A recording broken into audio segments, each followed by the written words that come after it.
بسم اللہ الرحمن الرحیم الحمد للہ رب العالمین وصلی اللہ علی محمد وآلہ الطاہرین ولعنۃ اللہ علی اعدائہم اجمعین۔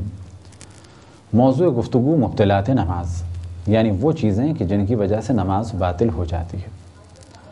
پہلی چیز کہ جس کے ذریعے سے نماز باطل ہو جاتی ہے وہ ہے کسی بھی ایسی شرط کا ختم ہو جانا کہ جو نماز میں ضروری ہے۔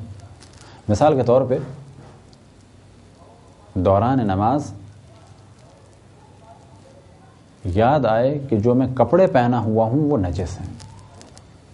بس شرط تھی نماز کی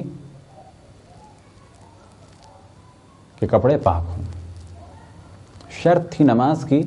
کہ میرا وضو ہو اور غسل کیا ہوا ہو۔ اسی طریقے سے شرط تھی نماز کی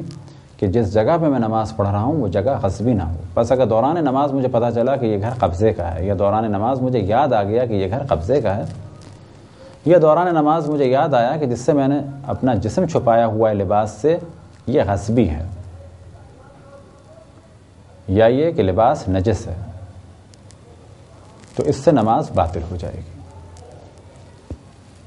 اور پھر اس جانب ہم توجہ دلائیں، اور پہلے بھی توجہ دلائی کہ نماز کی شرائط میں سے کہ اہم ترین شرط اور غسل و وضو کی شرائط میں سے کہ اہم ترین شرط یہ ہے کہ جس جگہ پر نماز پڑھی جائے، جس جگہ پر غسل کیا جائے، جس جگہ پر وضو کیا جائے، جس جگہ غسل و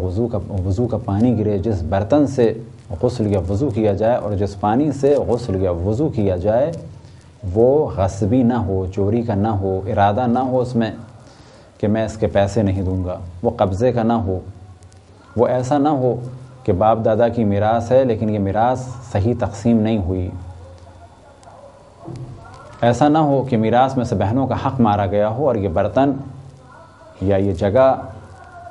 اس میراث کا حصہ ہو جس میں سے بہنوں کا حق مارا گیا ہے۔ تو میراث کے موضوع پہ گاہے گاہے توجہ دلاتے رہیں گے،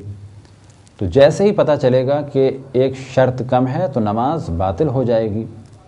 اور اس کے بعد شرائط کے ساتھ نماز پڑھنا پڑے۔